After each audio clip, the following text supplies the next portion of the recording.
ہزاروں پھول سے چہرے جھلس کے خاک ہوئے، بھری بہار میں اس طرح اپنا باغ جلا۔ ملی نہیں ہے ہمیں عرض پاک تحفے میں، جو لاکھوں دیپ بجھے ہیں تو یہ چراغ جلا۔ آزادی کے 73 سال مکمل، پوری قوم کو جشن آزادی مبارک۔ وہ لٹے پٹے سے قافلے جو نہ رک سکے نہ جھک سکے، جو وطن بنا کے چلے گئے، جو چمن سجا کے چلے گئے۔ 14 اگست جہاں ہمارے لیے خوشیوں بھرا بہت ہی مبارک دن ہے، وہیں پہ یہ دن غموں، دکھوں اور قربانیوں کی کئی لازوال داستانوں کا بھی گواہ ہے۔ اس عرض پاک کے حصول کے لیے کتنی قربانیاں دی گئی، یہ لکھنے بیٹھیں تو شاید ہماری عمر تمام ہو جائے۔ ان قربانیوں کا سلسلہ ختم نہیں ہوا بلکہ ابھی تک جاری ہے۔ آزادی کا حصول جتنا مشکلات، مصائب اور قربانیوں سے بھرپور عمل تھا، اللہ کی دی ہوئی نعمت اس آزادی کو برقرار رکھنا اس سے کہیں زیادہ قربانیوں کا متقاضی ہے۔ عرض پاک کے جانثار مسلسل اپنے خون جگر سے اس مادر وطن کو دعا میں زندگی دے رہے ہیں۔ ہمیں شعور نہیں ہے ان قربانیوں کا جو آج سے 73 سال پہلے ہمارے آباء و اجداد نے حصول آزادی کے لیے دیں۔ اسی طرح آج ہمیں ادراک نہیں ان قربانیوں کا جو اس پاک وطن کے نثار بیٹے اور بیٹیاں بڑی خاموشی سے فریضہ جان سمجھ کر دے رہی ہیں۔ آج ہم یوم آزادی کو ناچ گانے، میوزک، مستی اور طرح طرح کے لغویات سے آلودہ کر دیتے ہیں۔ یہ سمجھتے ہیں کہ شاید یہی آزادی ہے۔ دراصل ہم آزادی کے حصول کے مقصد سے ہی نابلد ہیں۔ ہم آزادی کی قدر و قیمت سے ہی نا آشنا ہیں۔ ہم تو اس قدر ناکارہ روحیں ہیں کہ ہمیں آزادی کی قدر ہی نہیں۔ آزادی کو برقرار رکھنے کے لیے شب و روز جانوں کے نذرانے دینے والے عرض پاک کے جانثاروں کا بھی خیال نہیں ہے۔ ہاں تو بس 2 ٹکے کے دانشور بن کر بڑی آسانی سے اپنے محاوضوں پر طنز و تنقید کے نشتر چلاتے ہیں۔ ہم تو اپنی انفرادی و اجتماعی زندگیاں اسلامی طرز حیات، اعلیٰ دینی و اخلاقی اقدار کے مطابق گزارنے کی بجائے موج مستی کو آزادی سمجھ بیٹھے ہیں۔ یاد رکھیے 14 اگست 1947 کو 27ویں رمضان کے دن مارز وجود میں آنے والے اس پاک وطن کے قیام کا بہت ہی لازوال و عظیم مقصد ہے۔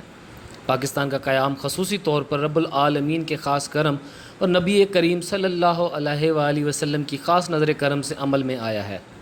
اس پاک وطن نے انشاءاللہ عزوجل عالم کفر کے خلاف دین مبین اسلام کے دفاع کی جنگ لڑنی ہے۔ اس جنگ میں دنیا بھر کے ممالک سے خوش نصیب آ کر شامل ہوں گے، اور افسوس کہ پاکستان کے کچھ بد نصیبوں نے اس مقدس جنگ غزوہ ہند سے اور اس وطن کے محافظوں سے بغض، نفرت اور عناد کے صبر نامراد ہو جانا ہے۔ لہذا حاصل کلام یہ ہے کہ آج کے اس مبارک دن 14 اگست کو جہاں ہم اللہ کی دی ہوئی نعمت کے کفر کے شکنجے سے آزادی جیسی عظیم نعمت کی خوشیاں منائیں، وہاں ہم حسرت اور یاد سے بھرپور آنکھوں میں آزادی وطن کے خواب سجائے ہجرت کرنے والے ان شہداء کو بھی یاد رکھیں جنہوں نے لازوال قربانیاں پیش کیں اور تاریخ کے دردناک مظالم سہے۔ اس کے بعد ہم یاد رکھیں کہ یہ پاک وطن ایک عظیم مقصد کے لیے مارز وجود میں آیا ہے۔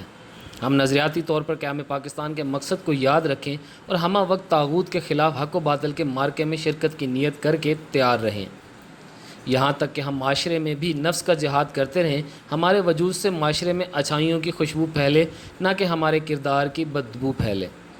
یہی نہیں بلکہ فی ضمانت جاری پاکستان اور اسلام کے دشمنان کے خلاف جہاد میں برسر پیکار مسلح افواج کے ساتھ غیر مشروط اور غیر متزلزل حمایت و ہمدردی کریں، کیونکہ دشمن اس وقت اسی ایجنڈے پر کام کر رہا ہے کہ پاکستانی قوم کے نوجوانوں کو اپنی مسلح افواج سے متنفر کیا جا سکے۔ اس بارے میں ہم آپ کو بار بار نیوز رپورٹس، کفار کے تجزیے، امریکہ، اسرائیل، بھارت، میڈیا چینلز پر بیٹھے جرنلسٹ کی باتیں سب کچھ آپ کے سامنے رکھتے ہیں۔ اب آپ پر ہے منحصر کہ کس طرف کو جانا ہے۔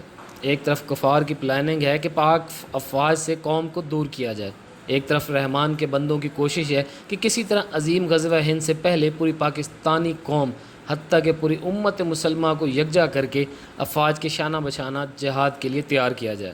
فیصلہ آپ کا ہے کہ آپ نے کیا کرنا ہے اور کس کی طرف جانا ہے، شیطان کے ساتھیوں کی طرف یا رحمان کے بندوں کی طرف۔